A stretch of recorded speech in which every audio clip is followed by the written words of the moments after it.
गुरु विद्यासागर जी महाराज की जय। अरहम युग प्रणेता मुनि श्री प्रणम्य सागर जी महाराज की जय। आज हमारे प्रबल पुण्य का उदय के इस युग में हमें महावीर सम गुरुवर मिले। बड़े बड़े ग्रंथों को अत्यंत सरल शब्दों में समझाने वाले हम सभी के पूज्य आराध्य गुरुवर ने वारसाणुपेक्षा, आत्मानुशासन, समाधि तंत्र, पुरुषार्थ सिद्धि उपाय आदि बड़े बड़े ग्रंथों की संस्कृत टीका करके जैन आगम को और सुदृढ़ बनाया है। पूज्य गुरुवर ने प्राकृत भाषा को घर घर तक पहुंचाया और जैन आचार्यों की भाषा से हमें अवगत कराया। ऐसे पूज्य गुरुवर की मंगल देशना से हम सभी मेरी भावना का रसपान कर रहे हैं फेसबुक के माध्यम से। तो सभी गुरुदेव के चरणों में हाथ जोड़कर नमोस्तु निवेदित करते हुए गुरुदेव से प्रार्थना करेंगे कि अपनी मंगलमयी वाणी से हम सभी का मोक्ष मार्ग प्रशस्त करें। हे गुरुदेव नमोस्तु नमोस्तु नमोस्तु। मेरी भावना के इस सत्र में आज हमें फिर से ये मौका मिला है कि हम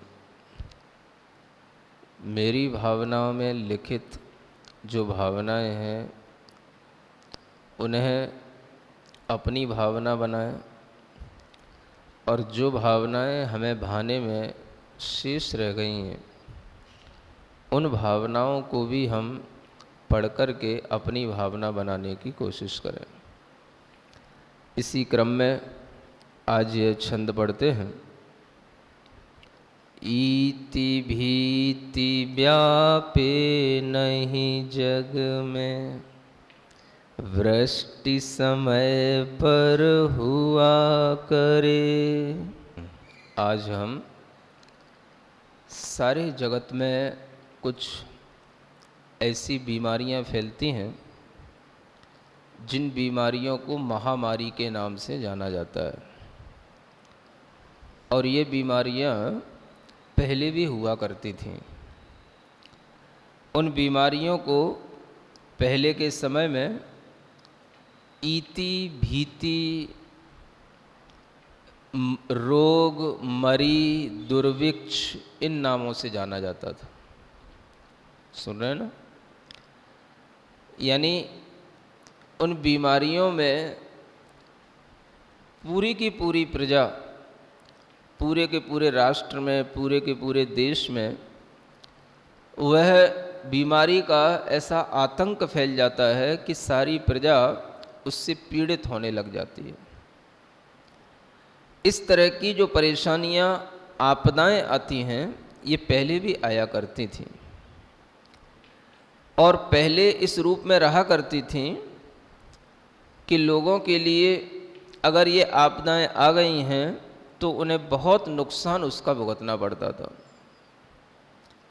इति भीति ये वो बीमारियां कहलाती हैं। इति का मतलब होता है, जैसे आजकल हमने एक और आपदा सुनी होगी, टिड्डियों का आतंक, सुना ना?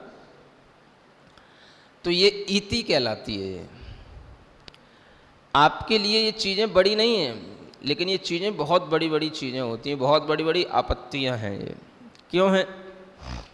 क्योंकि भारत एक कृषि प्रधान देश रहा है, और अगर कृषि पर ही किसी भी प्रकार की आपदा आ जाती है, कृषि पर ही जो है कोई आतंक किसी भी प्रकार के जीव जंतुओं के माध्यम से होने लग जाता है, तो सारी की सारी फसल नष्ट हो जाती है। और जब फसल नष्ट हो जाएगी तो आप लोगों को खाने पीने को उचित ढंग से नहीं मिल पाएगा।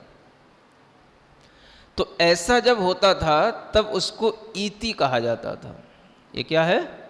इसी का नाम है इति भीति व्यापे नहीं जग में। ये भावना की जाती है कि इस जगत में, इस संसार में कभी भी यह इति की भीति व्याप्त न हो। समझ रहा? भीति माने क्या होता है? भय। यानी इस तरह के टिड्डी आदि के जो आतंक होते हैं, इनका भय कभी भी संसार में व्याप्त न हो, इस तरह की भावना भी की जाती है, ताकि किसी को इस तरह की आपदाओं से गुजरना ना पड़े। सुन रहे? तो यह जो इति है, यह भी एक बड़ी बीमारी पहले हुआ करती थी और ये आज भी देखने में आ रही है। जिस समय पर यह कोरोना का आतंक फैला, उसी समय पर यह टिड्डियों का भी आतंक आया था। समझ आ रहा है? कहाँ से आया था? पाकिस्तान से आया था। वो कहीं से भी आ सकता है, ऐसी कोई बात नहीं है। पाकिस्तान में खुद भी ये आतंक फैल सकता है और अन्य भी देशों में आतंक रहता है। समझ आ रहा है? अब आप लोग इस आतंक को बहुत बड़ा नहीं समझते हो, बहुत ज़्यादा इसे गंभीरता से नहीं लेते हैं लोग, जबकि ये बहुत बड़ा आतंक है। क्योंकि जहाँ से ये दल निकलता है इन जंतुओं का, इन जीवों का, ये दल का दल, समूह का समूह रहता है बहुत बड़ा, और जिस खेत से निकल जाता है वहाँ की जितनी भी फसल होती है सबको नष्ट कर देता है। समझ आ रहा है? तो बहुत बड़ा नुकसान होता है।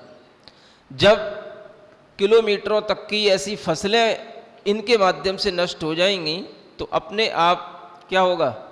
एक दुर्भिक्ष का वातावरण तैयार हो जाएगा। दुर्भिक्ष क्या होता है? दुर्भिक्ष क्या होता है? खाने पीने के लिए उचित समय पर उचित सामग्री न मिले, इसका नाम है दुर्भिक्ष। समझ आ रहा है? तो यह भी एक बहुत बड़ी आपदा होती है जो भी समय समय पर आया करती है। आचार्य भद्रबाहु महाराज के समय पर यह दुर्भिक्ष की आपदा आई थी जो 12 वर्ष तक रही। कितने? समझ आ रहा है? 12 वर्ष का दुर्भिक्ष पड़ा था। और उस दुर्भिक्ष में क्या होता है कि फसलें नई उत्पन्न नहीं होंगी, जो पहले की हैं बस वही जो आपने अपने पास में रख रखा है उसी को आप खाते रहो, उसी को आप अपने काम में लेते रहो।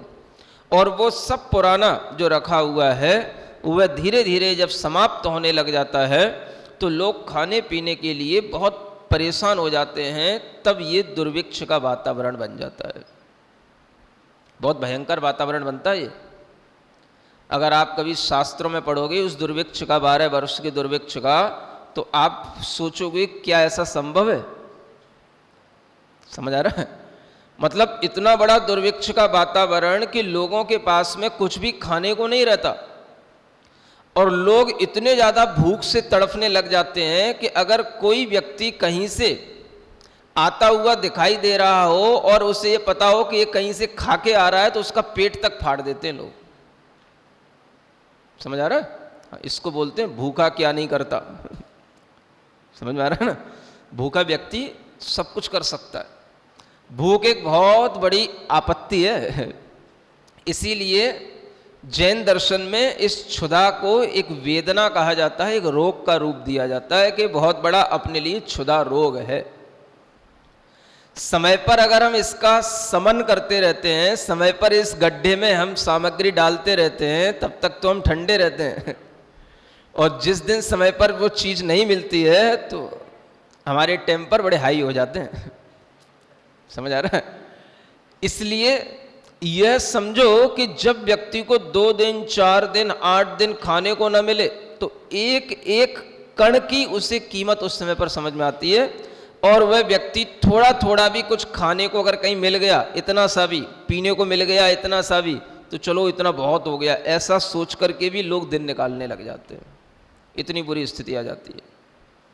जो बड़े बड़े सेठ होते हैं, राजा लोग होते हैं, ये सब भी जो है अपने पास में जो भंडारा रखते हैं वो सब खाली हो जाता है। अब 12 वर्ष तक कितना बड़ा भंडारा चलेगा? जब कुछ इनपुट हो ही ना और सब कुछ जा रहा हो तो भंडारा कितना चलेगा? सब खाली हो जाता है। तभी ये स्थिति इतनी विकट हो जाती है। इसको बोलते हैं दुर्भिक्ष का समय, अकाल इसी को बोलते हैं। अकाल पड़ रहा है, अकाल छा गया। समझ में आ रहा है? एक बार और ऐसा अकाल पड़ा है, अभी अपने स्वतंत्रता से पहले के समय पर बताया जाता है। पूर्व राष्ट्रपति हुए डॉक्टर राजेंद्र प्रसाद जी। समझ में आ रहा है? तो उस समय पर भी ऐसा अकाल पड़ा, कुछ कम समय के लिए पड़ा, लेकिन उस अकाल के दिनों में भी उन्होंने एक इस अकाल को जीतने की या इस परिस्थिति से निपटने की एक योजना उस समय पर बताई थी जो बहुत कम लोगों को मालूम होगी। समझ आ रहा है? उन्होंने कहा कि अब हम सब लोगों को इस अकाल से निपटने के लिए, इस परिस्थिति से निपटने के लिए हमें सबको एक संकल्प लेना चाहिए कि हम केवल दिन में एक बार भोजन करें। समझ में आ रहा है? जैसे मुनि महाराज करते हैं, श्रावक 2 बार भी करता है तो भी एक बार करें। और खुद वो डॉक्टर राजेंद्र प्रसाद जी जो थे, उन्होंने इस नियम को अपनाया था, खुद उन्होंने। क्यों? हम एक बार खाएंगे तो बार बार खाने से जो भोजन केवल हमारे लिए ही लगना है वो दूसरों के काम में आएगा, इतनी स्थिति बिगड़ जाती है।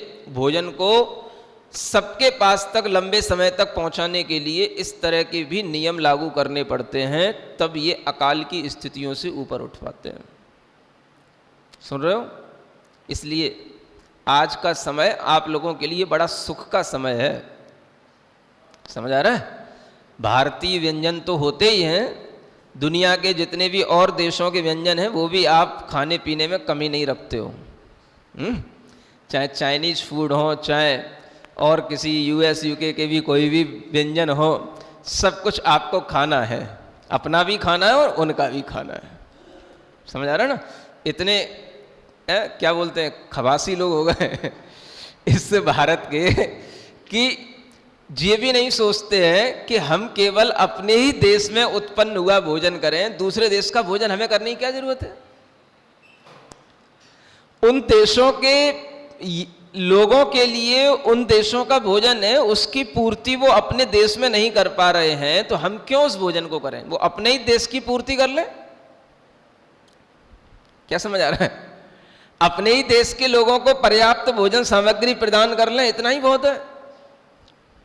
अगर हम इतना भी कर पाते हैं तो भी वो हमारे लिए कुछ ना कुछ तो नियमित, कुछ ना कुछ तो हमें तरह तरह के अकाल जो पड़ने का कारण है, वो व्यक्ति का, आज मैं समझता हूं इस मेरी भावनाओं को पढ़ते हुए, जरूरत से ज्यादा भोजन करना भी है। सुन रहे हो? कैसा? जरूरत से ज्यादा। जरूरत से ज्यादा समझते हो? नहीं भी जरूरत होती है तो भी किए जाओ, किए जाओ। समझ आ रहा है? तरह तरह के मिष्ठान, तरह तरह के व्यंजन बनाते जाओ, तरह तरह के व्यंजन खिलाते जाओ, खाते जाओ। समझ आ रहा है? ये आदमी के लिए एक शौक बन गया है, लेकिन शौक बनने के साथ साथ इसको अगर हम उस अकाल की स्थिति से नापें, कौन सी अकाल की स्थिति? जब वह राष्ट्रपति ने, पूर्व राष्ट्रपति ने घोषणा की थी कि भाई एक बार भोजन खाओ, तो इसका मतलब है कि बार बार भी अगर हम अधिक भोजन को अपने उपयोग में लाते हैं तो कहीं ना कहीं हम खाद्य के लिए, व्यवस्था के लिए संकट का काम तो कर रहे हैं। इसको क्या बोलते हैं? खाद्यान्न पर संकट आना, खाद्य संकट बोलते हैं इसको। समझ में आ रहा है? तो ये संकट भी आता है। इसलिए हर व्यक्ति को अगर नियमित रूप से अपने जीवनचर्या को चलाना हो तो कम से कम इतना सोचना चाहिए कि तीर्थंकर महावीर भगवान ने हमें श्रावकों के लिए ये बताया, जो गृहस्थ हैं, जो श्रावक हैं, समझ आ रहा है, वो दिन में केवल 2 बार ही भोजन करें, सुबह और शाम। और सुबह भी भोजन कब करें? सूर्य उदय होने के 48 मिनट तक तो कुछ भी ना खाएं, कम से कम इतना नियम होना चाहिए। उसके बाद ही खाना पीना शुरू करें। और शाम को भी सूर्य अस्त होने के 48 मिनट पहले अपना सब खाना पीना पूरा करके फ्री हो जाएं। समझ आ रहा है? अगर ऐसा श्रावक करेगा तो बहुत कुछ सुभिक्ष का वातावरण बना रहेगा, खाद्यान्न का जो संकट आता है देश पर वो नहीं आएगा, और बहुत कुछ हमारा जीवन भी संयमित होकर के धार्मिक भी बना रहेगा। और सबसे बड़ी बात, ज्यादा खाने से होने वाले रोगों से भी हम बचे रहेंगे। सुन रहे हो? ज्यादा खाने से भी इम्यूनिटी सिस्टम वीक हो जाता है। ये बात ध्यान में रखना। आज बहुत बड़ा ये हवा फैल रही है, इम्यूनिटी बढ़ाओ, इम्यूनिटी बढ़ाओ। इम्यूनिटी बढ़ाने के लिए क्या करो? खाओ तो, लेकिन ज़्यादा खाओगे तो इम्यूनिटी कम हो जाएगी, ध्यान रखना। समझ आ रहा है? लिमिट से खाया जाता है। ज्यादा बार खाओगे, ज्यादा खाओगे तो भी बीमार पड़ जाओगे। पूछ लेना डॉक्टरों से, हमारी बात नहीं समझ में आ रही हो तो है? तो इसलिए यह जो संकट आते हैं ये हमारे असंयम के कारण से आते हैं। आज भी अगर कोई संकट है जिसे हम कोरोना महामारी के रूप में कह रहे हैं, तो ये भी हमारे असंयम का ही परिणाम है। और सबसे ज्यादा अगर ये संकट हमारे पास तक आ रहा है, फैल रहा है, तो ये उन देशों की लोग और उन देशों की वस्तुओं के संपर्क में आने से फैल रहा है जहां पर इन देशों ने संकट अपने लिए खड़ा किया था, और वो संकट फिर उन्होंने दुनिया में फैला रखा। क्यों फैल गया?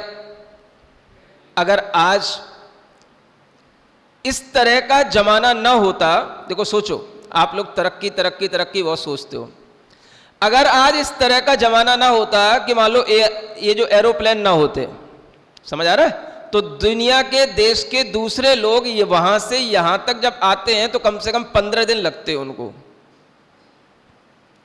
समझ आ रहा है? माने जहाज यात्रा से करके आएंगे, शिप वगैरह से आएंगे, तो उन्हें बहुत टाइम लग जाता है ना? तो 15 दिन अगर किसी को वहां से यहां आने में लग रहे हैं, एक देश से दूसरे देश में जाने में लग रहे हैं, तो काफी कुछ तो क्वारंटीन वो पहले ही हो गया रास्ते में ही। समझ आ रहा है?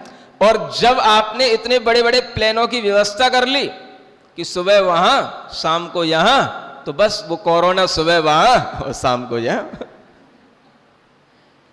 तो ये आपकी जो तरक्की है ना, उसी के कारण से तो बीमारियां अपने देश में थी नहीं, हाथ करके आई हैं ये।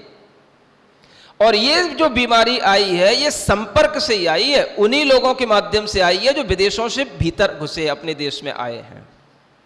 समझ आ रहा है? अब वो जब ये बीमारी फैलने लगी तो सब लोगों ने अपने अपने बच्चों को घर में बुला लिया।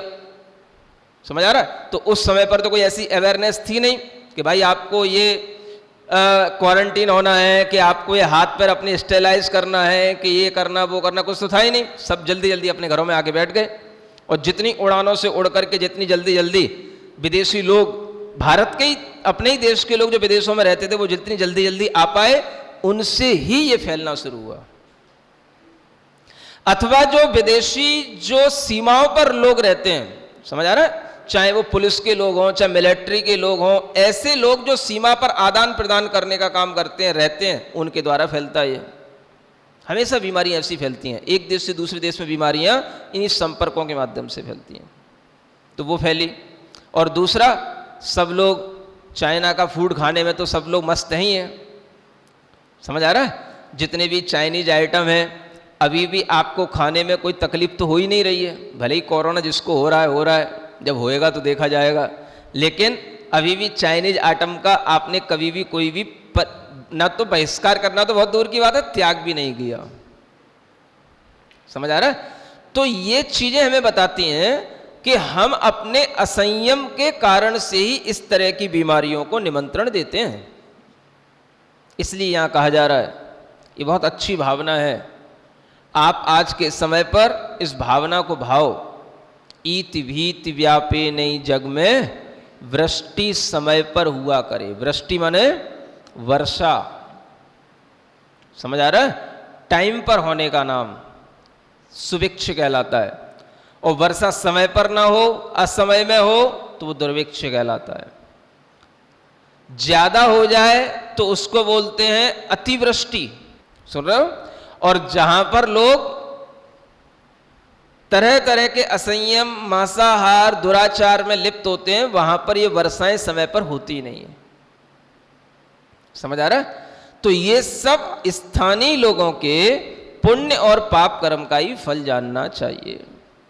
इसलिए हमेशा संयम भाव को धर्म भाव मानना चाहिए, और संयम के माध्यम से ही अपने अंदर इस धर्म की प्रवृत्ति को आगे बढ़ाना चाहिए। तभी आप दूसरों के लिए कोई अच्छी भावना कर सकोगे, राष्ट्र और पूरे विश्व के लिए कोई अच्छी भावना कर सकोगे। तो ये भावना क्या है कि कभी भी इस संसार में ऐसी अनावृष्टि ना हो, अतिवृष्टि ना हो, कहीं पर दुर्भिक्ष ना पड़े, कहीं पर अकाल ना हो, कहीं पर इति भीति ना हो, कहीं पर मारी आदि ये रोग ना फैलें। समझ आ रहा है? जैसे ये हैजा है, डायरिया, ये प्लेग, समझ आ रहा है। इससे पहले एक आया था चिकनगुनिया। ऐसी जो बीमारियां होती हैं जो किसी को भी लग सकती हैं, ये सब इसी तरीके के आतंकों में, आपदाओं में आती हैं, और ये समय समय पर आती रहती हैं, है ना। हर साल आप देखते ही हो नए नए तूफानों के नाम सुनने को मिल जाते हैं, समझ आ रहा है। कभी सुनामी तो बहुत पुरानी हो गई है, वो तो समुद्र का, नए नए तूफान आते रहते हैं, कहीं चीन से आ रहा, कहीं अफगानिस्तान से आ रहा, कहीं से आ रहा, कहीं से आ रहा, नया नया नाम, हर साल में 2-3 नए नाम मिले ही जाते होंगे, समझ आ रहा है। तो ये सब क्या है, ये सब आपदाएं हैं। इन आपदाओं का सबसे बड़ा कारण है हमारे भावों की कमी होना। तो अच्छे भाव जहाँ पर लोग रखेंगे बहुतायत में, वहाँ पर इन आपदाओं से बचा जा सकता है। अब लोग पूछते रहते हैं, महाराज कोरोना कब जाएगा, क्या करें इसके लिए। जरूरी नहीं कि वो सभी सहमत हो जाएं, जितने हो जाएं वो आपके लिए अच्छा है, नहीं हो जाएं तो आपको बिल्कुल भी क्लेश उठाने की कोई ज़रूरत नहीं है। दूसरों की असहमति की बात तो दूर है, अपने ही घर का आदमी अपने से सहमत नहीं होता, अपने ही बेटे अपने से सहमत नहीं होते, हम दूसरों को क्या सहमत करने जाएंगे। तो ये तो कोई आज का मैटर है ही नहीं, है ना। किसी का दिमाग किस तरीके से चलता है, कोई किस तरीके के परिवेश में पला है, किसी की किस तरीके की शिक्षा हुई है, इस सब चीज़ों पर डिपेंड करता है कि वो किस तरीके का अपना एटीट्यूड बना करके रखता है। तो सहमति सबकी हो पाना कभी भी नहीं होता। हम अगर 10 लोगों में से किसी भी 1-2 लोगों को भी सहमत कर पाए तो हमें इस प्रोपोर्शन में भी अपने आप को सेटिस्फाइड रखना चाहिए। सम्यक दर्शन अलग चीज़ है और सेवा भाव अलग चीज़ है। हम ये समझें कि एक तो वृक्ष है, समझ आ रहा है, और एक जो है उसकी कुछ कुछ शाखाएं हैं, समझ आ रहा है। अब हमने क्या किया कि वृक्ष को तो उत्पन्न किया नहीं, हम केवल उसकी शाखा के एक एक किसी ना किसी फल से हम अपने आप को लाभान्वित किए। तो उसी तरीके से सम्यक दर्शन जो है एक बहुत बड़ी चीज है, उसकी कई शाखाएं हैं। वात्सल्य है, सेवा है, निशंकित है, निकांक्षित है। उनमें से हमने एक क्वालिटी पकड़ ली। क्या पकड़ ली? एक क्वालिटी। तो अब क्या हो गया, तो कोई सेवा को धर्म मानने लगा, किसी ने प्रेम प्रेम प्रेम को बढ़ा दिया, वो प्रेम को ही धर्म मानने लगा। जैसे ओशो है, वो प्रेम ही प्रेम में लगा रहता है। अब ये मदर टेरेसा है तो सेवा सेवा में लगी रहती है। तो ये सब चीजें हैं, उसी सम्यक दर्शन के कंपोनेंट्स हैं, लेकिन ये कहीं पर भी कंप्लीट लोग नहीं है। समझ आ रहा है? कंप्लीट इस मायने में नहीं है कि इन्हें 8 अंगों का ज्ञान नहीं है, एक अंग का ज्ञान है। तो एक अंग से ही जब इतना अच्छा भला कर सकते हैं, तो आप सोचो अगर आपको 8 अंग पालने में आएंगे तो आप कितनों का भला कर सकते हो, कितना अच्छा कर सकते हो, ये सोचने की जरूरत है। तो इसलिए उस मदर टेरेसा के काम को हम अच्छा तो कहेंगे, लेकिन उसे हम सम्यक दर्शन से नहीं जोड़ सकते, ये ध्यान रखना। सम्यक दर्शन अलग चीज है और ये सेवा भाव इत्यादि ये उसके अच्छे कार्य हैं, इतना कहा जा सके। विभाजी जैन रामप्रस्थ गाजियाबाद से, उनकी शंका है कि अगर हम हर समय यही डर में रहेंगे कि अकाल ना पड़ जाए तो फिर एक संचय की प्रवृत्ति हमारे अंदर बन जाएगी, तो परिग्रह जोड़ने में हम सभी लग जाएंगे। तो इसे कैसे संतुलित करें? क्या ना बढ़ जाए? परिग्रह की प्रवृत्ति बढ़ जाए। शब्द क्या बोला? आवा ना बढ़ जाए क्या? अकाल ना पड़े, अकाल पड़ने की स्थिति ना बने तो हम संचय करते रहेंगे, तो इससे कैसे बचें? नहीं, अकाल तो अपने आप में एक सामूहिक पाप कर्म के उदय से होने वाली आपदा है ना। संचय उतना ही करना चाहिए जिससे हमारा समय पर उपयोग होता रहे, काम होता रहे, और हम कितना भी संचय करेंगे तो भी अगर कभी अकाल की स्थिति आएगी तो संचय वो कभी काम नहीं आएगा। समझ आ रहा है? आपके पास में वो कोई भी संचय होगा तो वह 1 वर्ष 2 वर्ष से ज़्यादा चलने वाला नहीं है। इतने बड़े तो घर ही नहीं होते हैं कि इससे ज़्यादा आप संचय कर सको। समझ आ रहा है? कहाँ रखोगे इतना सारा गेहूं और अनाज? तो ये जो संचय है वो तो काम चलाने वाला ही कहलाता है। जो भी आजकल भी लोग इतना वर्ष में 1 बार अनाज का संचय करते हैं, वर्ष भर काम चलाने के लिए भी करते हैं, तो ये सब तो अपनी जरूरत की चीजें हैं, इसे हम परिग्रह नहीं कह सकते हैं। परिग्रह वो चीज हो जाती है जो अनावश्यक है और उसका कोई उपयोग भी नहीं है।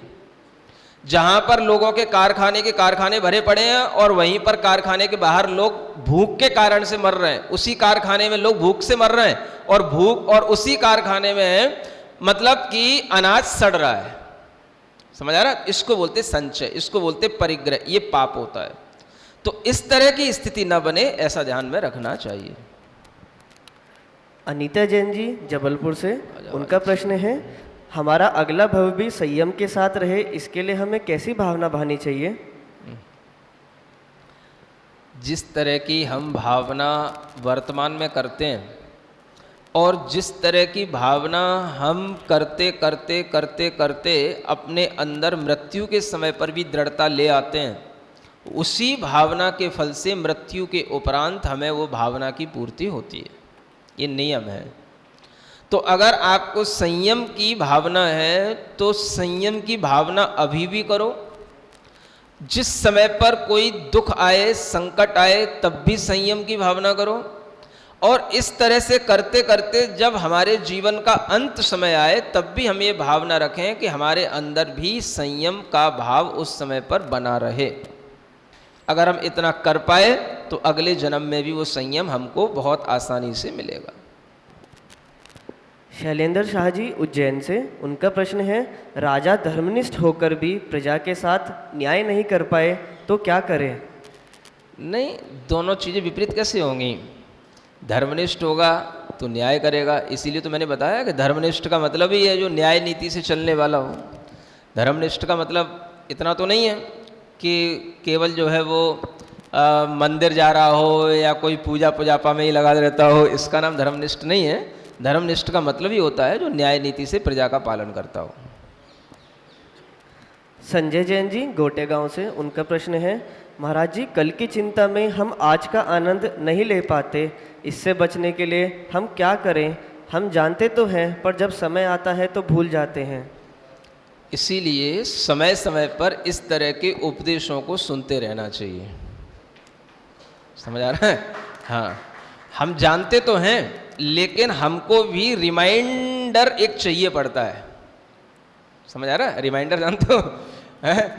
हम ऐसी कोई चीज़ नहीं जो हमारे माइंड में ना हो, लेकिन फिर भी वो माइंड में रिमाइंड होती नहीं है। तो एक ना एक हमारे सामने कुछ ना कुछ टूल ऐसा होना चाहिए जो हमको रिमाइंड कराता रहे, है ना? तो वही ये चीज़ें हैं जो समय समय पर आपको संतों के उपदेश मिलते हैं, समय समय पर आपको अलग तरीके की क्लासें मिलती हैं। अगर इनमें कोई भी चीज़ आपको अच्छी लगे तो आप उसे अपने जीवन का एक हिस्सा बनाएं और उसे अपनी आदत में ढालें कि अगर हमारे सामने ऐसा होता है तो हम उसकी पहले से प्लानिंग करें कि आज अगर हमने कोई भी चीज़ की गलती की है तो अगर हम कल पछता रहे हैं तो आगे हम ध्यान रखें कि आगे हम इस तरीके की गलती नहीं करेंगे। उससे पहले ही हम इस तरह के उपदेशों को सुनेंगे, अपने माइंड को रिमाइंडर बना करके इस तरह से उपयोग में लाएंगे और हम कोई भी गलती करने से पहले अपने आप को सचेत रखेंगे।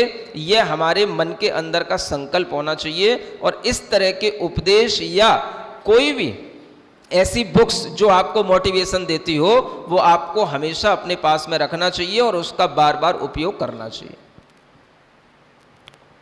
काव्य जैन दिल्ली से, उनकी शंका है कि क्या तीर्थंकर दीक्षा के बाद केवल एक ही बार आहार लेते थे?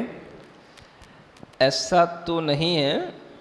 तीर्थंकर दीक्षा के बाद कई बार भी आहार लेते हैं और एक जीता जागता उदाहरण तो आपको वर्धमान तीर्थंकर का मिल ही सकता है, क्योंकि जिन वर्धमान भगवान की पारणा पहले, है ना, पहली पारणा तो सेठ जी के यहाँ ही हुई होगी, राजा के यहाँ हुई होगी, है, और फिर एक बार चंदन वाला के यहाँ तो हुई है, तो दो बार हुई है। कम से कम इतना उदाहरण तो अपने पास है ही है। तो इसलिए इतना तो नहीं कह सकते कि तीर्थंकर में एक ही बार आहार लेते हैं, है ना, इतना प्रमाण तो ही अपने पास में। स्मृति जैन जी लखनऊ से, उनकी शंका है, परंपरा और संस्कृति में क्या अंतर है? संस्कृति एक ऐसी चीज है जो हमारे जीवन के उत्थान में काम आने वाली चीज है। संस्कृति के अनुसार यदि हम चलते हैं तो हम लंबे समय तक अपना जीवन उन्नत बनाए रख सकते हैं। परंपराएं तो किसी भी तरह की हो सकती हैं। अच्छी भी संस्कृति की परंपराएं हो सकती हैं, बुरी भी परंपराएं हो सकती हैं। तो परंपराओं में धर्म नहीं होता, परंपराओं में कोई ज़्यादा हमारी उन्नति नहीं होती। उन्नति होती है संस्कृति के अनुसार चलने से, क्योंकि संस्कृति का मतलब ही है कि ये हमारे लिए बहुत ही आवश्यक घटक है, जिसका पालन करने पर हमें बहुत प्रकार की आपत्तियों से बचाव हो जाता है, उसका नाम संस्कृति है। और परंपराएं वो होती हैं जिनसे हमें फायदा कम होता है, केवल उन्हें हमें ढोना पड़ता है कि भाई पहले होता आया है इसलिए हमें करना है। अब हम उससे पूछे हमें इससे फायदा क्या मिल रहा है, तो फायदा कुछ नहीं दिखाई देता, तो उसको हम बोलते परंपरा।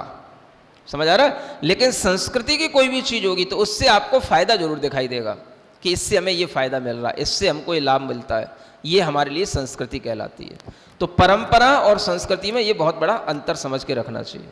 संकेत कानेट जी नागपुर से, उनकी शंका है ऑफिस में कटु वचन बोलने पड़ते हैं, इससे कैसे बच सकते हैं? ऑफिस में कटु वचन बोलने पड़ते हैं। बोलने पड़ते हैं, देखो अगर आपको ये पता है कि बोलने पड़ते हैं, है ना, अगर बोलने पड़ते हैं तो इसका मतलब यह है कि आप बोलना नहीं चाहते हैं लेकिन आपको बोलना पड़ता है। समझ आ रहा? बहुत से लोग तो ऐसे हैं जिनके बोलने में कटु वचन ही आते हैं और कोई बोलने में आता ही नहीं है। समझ आ रहा है? सोचना तो उनको है, चिंता का विषय तो उनके लिए है। तो जिन लोगों को यह पता होता है कि कटु वचन हमें बोलना पड़ रहा है, इसका मतलब है कि वह समझदारी से काम ले रहे हैं, है ना, और वे ये सोच रहे हैं कि अगर हम इस तरह का कटु वचन बोलेंगे तो हमारा थोड़ा सा काम बन जाएगा। समझ आ रहा है? तो इसका मतलब ये भी है कि वो सामने वाले के हित के लिए भी कटु वचन बोला जा सकता है, अगर आप ये सोच करके बोल रहे हो तो। जैसे माता पिता अपने बेटे से कटु वचन बोल सकता है कभी, है ना, क्योंकि एक बार अगर उसको कटु वचन बोलेंगे, डांटेंगे, तो वो हमेशा के लिए वैसा गलत काम करना बंद कर देगा जैसा उसने पहले किया था। तो ये उसका हित कहलाया। अगर उस कटु वचन में हित हो रहा हो तो वो कटु वचन भी जायज है, बशर्ते कि हमारी आदत नहीं होनी चाहिए कि जब भी बोलें ऑफिस में, अरे भाई ये बॉस तो हमेशा जब देखो तब उल्टा ही बोलता है, जब देखो तब कड़वा ही बोलता है। ऐसी लोगों से सुनने को नहीं मिलनी चाहिए। जब कभी बोलोगे तब तो ठीक है भाई, बॉस ने बहुत दिनों बाद गुस्सा की, अब समझ में नहीं आया, थोड़ा समझना तो चाहिए, इतने दिनों बाद गुस्सा की तो आदमी उसका ध्यान रखता है। समझ आ रहा है? और अगर आप उसको अपनी नेचर में ले आते हो तो वो जो है बहुत डेंजरस हो जाता है। वो चीज़ ध्यान में रखने की है। आज की लास्ट शंका सीमा जैन जी की, अति वर्षा कम वर्षा से पूरा गांव प्रभावित होता है, तो क्या सबका पुण्य पाप एक साथ होता है? होता है ना। बिना पुण्य पाप के कभी भी हमें इन आपदाओं से मिलने वाला जो दुख या सुख है वो नहीं मिल सकता। अगर कहीं किसी गांव में कोई भी अतिवृष्टि या अनावृष्टि हुई है तो वहाँ गांव के जितने भी लोग हैं, आप ये मत समझना कि पूरे के पूरे गांव के लोग ही सब तहस नहस हो जाते हैं, उसमें कुछ बच जाते हैं। कहने को आता है कि पूरा गांव नष्ट हो गया, पूरा गांव कभी नष्ट नहीं होता। कुछ घर भी बचते हैं, कुछ लोग भी बचते हैं। वो क्यों बच गए? कुछ उनका पुण्य कर्म आगे आ गया जिससे वो बच गए। जो उन्होंने पिछला किया हुआ था, कुछ स्टोर में पड़ा था, वो उसी समय अच्छा फल दे गया, तो वो बच गए। बाकी के लोगों के पास में ऐसा कोई पुण्य नहीं था, इसलिए वो उसमें बह गए। तो हमेशा ये ध्यान रखना, व्यक्ति को अपने पुण्य और पाप जो पिछले किए हुए होते हैं उसी के फल से इस तरह की आपदाओं में सुख दुख का सामना करना पड़ता है। जब बोली परम पूज्य मुनि श्री सर प्रणम्य सागर जी महाराज जी की। आज मेरी भावना का विषय पूरा हुआ। पूज्य गुरुवर के मुख से हमने मेरी भावना को अपनी भावना बनाने का पाठ सीखा। शीघ्र ही आपको नए विषय पर गुरुवर की देशना शीघ्र ही सुनने को मिलेगी। आपको लिंक अपडेट करा दी जाएगी। आप फेसबुक पे मुनि श्री प्रणम्य सागर जी के भक्त पेज से जुड़े रहें। जब बोले संत शिरोमणि आचार्य गुरुवर श्री विद्यासागर जी महाराज की। जब बोले अर्हम युग प्रणेता मुनि श्री प्रणम्य सागर जी महाराज की।